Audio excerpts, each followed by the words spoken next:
এবার সুপ্রিম কোর্টের রায়ে চাঞ্চল্যকর তথ্য। পূর্ব মেদিনীপুর জেলার মহিষাদল রাজ হাইস্কুলের এসএসসির শিক্ষক আব্দুল সুলতান সুপ্রিম কোর্টের রায়ে চাকরি হারালেন। তিনি কি বললেন সংবাদ মাধ্যমে?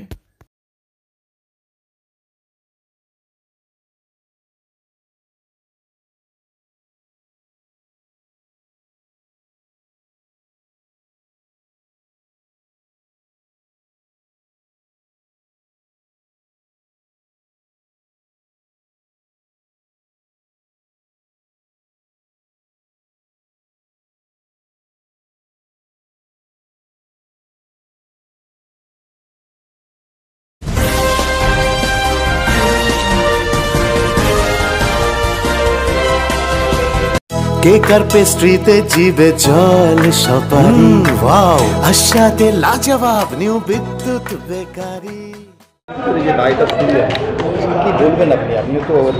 এই রায় সম্পর্কে আর কি বলবো, এটা তো আমরা অপ্রত্যাশিত একটা রায়, আর এটা হচ্ছে আমরা আশা করিনি। আমি আগে একটা সার্ভিস করতাম, আমি এডুকেশন ডিপার্টমেন্টেই পাস কোর্সে ছিলাম। আমি যেমন ফ্রেশ সিলেকশন প্রসেসে আমাদেরকে কোর্টের মানে এসএসসির অনুযায়ী আমরা পরীক্ষা দিয়ে সব প্রসেস কমপ্লিট করে আমি সার্ভিস কন্টিনিউশন পেয়েছি, পে প্রোটেকশান পেয়েছি। সেখানে 11 বছর 12 বছর চাকরি করে এখানে এসেছি। আবার এখন শোনা যাচ্ছে যে এখন হচ্ছে প্যানেলটা ক্যান্সেল হয়েছে, কিন্তু আমাদের বলেছে যে আমাদের সেই চাকরি বহাল থাকবে। তো আমার কন্টিনিউশান আছে, সার্ভিস কন্টিনিউশান আছে। সেটা এবারে সরকার আবার সেটাতে কি দেখায় সেটার উপরে ডিপেন্ড করে। সরকারের উপরে আমরা আস্থা রাখছি, সরকার নিশ্চয়ই এটার একটা কিছু ওয়ে আউট বার করবে। হ্যাঁ, বোর্ড নিশ্চয়ই একটা ওয়ে আউট বার করবে। কয়েক বছর তো একটা স্কুলে শিক্ষকতা করলেন। আমি 12 বছর একটা স্কুলে সার্ভিস করে এখানে এসেছি। 2008-এর প্যানেলে ছিলাম আমি, সেখানে পাস কোর্সে ছিলাম। এখানে মাস্টার ডিগ্রি পেয়েছিলাম, ভ্যাকেন্ট খালি ছিল, তাই মাস্টার ডিগ্রিতে এসেছিলাম। এবং আমার হচ্ছে মাস্টার ডিগ্রি স্কেলে পে প্রোটেকশান পেয়েছি, সেখানে 12 বছর আমি কন্টিনিউশান পেয়েছি। হ্যাঁ, এবার হ্যাঁ সরকারের কোনো গাফিলতির ফলেই হয়েছিল? হ্যাঁ, সেটা তো সকলেই বলছে, শুনছেন যে কিছু হচ্ছে সমস্যা ছিল।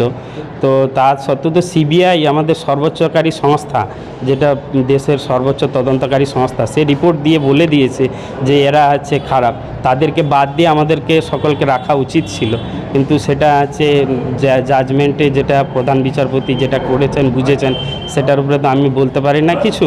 তো প্রধান বিচারপতি আরও ডিপলি ভাবা উচিত ছিল, যাতে হচ্ছে আমাদের এটা ঠিকভাবে হতো। সকলেরই চাই 6 বছর 7 বছর চাকরি হয়ে গেছে, বৃদ্ধ বাবা মা আছে, আর আছে ফ্যামিলি আছে, সকলে একটা লাইফ সেটেলে বিরাজ করছি। এখন হঠাৎ করে যদি সেখান থেকে অন্য জায়গায় যেতে হয়, তাহলে সমস্যা তো সকলেরই অসুবিধা। কিছু অযোগ্য ব্যক্তির জন্য যোগ্যরা বাদ গেল? হ্যাঁ, সেটা তো অবশ্যই। অযোগ্য ব্যক্তিরা না ঢুকলে কি, এটা তো এখন যারা আমরা যোগ্য তারা তো কোনো বিনা বিচারে, এমনিতেই আমাদের বিচার ব্যবস্থায় বলা আছে যে একজন কোনো নিরপরাধ ব্যক্তি যেন না শাস্তি পায়, অপরাধী ব্যক্তি শাস্তি পায়, নিরপরাধ ব্যক্তিরা যেন না শাস্তি পায়। এখানে তো আমরা নিরপরাধ ব্যক্তিরা শাস্তি পেয়ে গেলাম। এটা কেমন জাজমেন্ট হলো ভারতবর্ষে? বড় একটা কষ্ট, আঘাত পেলাম। হ্যাঁ, সে তো আঘাত তো অবশ্যই, আঘাত না, এটা তো একটা শক।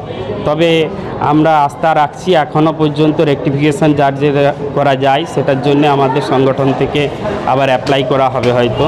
সেটাতে হয়তো স্যার বিবেচনা করবে। যেমন 2-3টা জাজমেন্টের পুরো কপি এখনও আসেনি, শুনছি যেটুকু, যে যারা ফিজিক্যাল হ্যান্ডিক্যাপ তাদেরকে ছাড় দেওয়া হয়েছে। তাহলে যাদের স্পেশাল গ্রাউন্ডে যাদের হচ্ছে হ্যান্ডিক্যাপ্ট বা ছেলে আছে বা তাদের ক্ষেত্রে কি হবে, সেসবগুলোও দেখতে হবে। সেগুলোর নিশ্চয়ই কিছু একটা রেকটিফিকেশান আসবে, এইটা আশাবাদী আমরা আর কি। আমার নাম শেখ আব্দুল সুলতান, আমি মহিষাদল রাজ হাই স্কুলে বর্তমানে চাকরি করি। আগে আমি হচ্ছে বীরসিংহ ভগবতী বিদ্যালয় পশ্চিম মেদিনীপুরে চাকরি করতাম, পাস কোর্সে। এখানে মাস্টার ডিগ্রিতে আমার বায়োলজিক্যাল সায়েন্স। কেকার পেস্ট্রিতে জিবে জল সপারি ওয়াও আশাতে লাজবাব নিউ বিদ্যুৎ বেকারি। টিপটপ টিফিনে और हैप्पी पार्टी নিউ বিদ্যুৎ বেকারি। মানডে টু সানডে ছোট বড় সবার পছন্দ একটাই, নিউ বিদ্যুৎ বেকারি। প্রতিদিন চাই না না না না না। নিউ বিদ্যুৎ বেকারি। রাজলক্ষ্মী জুয়েলারি ওয়ার্কস, রাজলক্ষ্মীর মধুদার মধুর মতো ব্যবহার। দুর্গা চক, বাসন্তী ভবন, দুর্গা মন্দিরের পাশে, সুপারমার্কেটের বিপরীতে, হলদিয়া।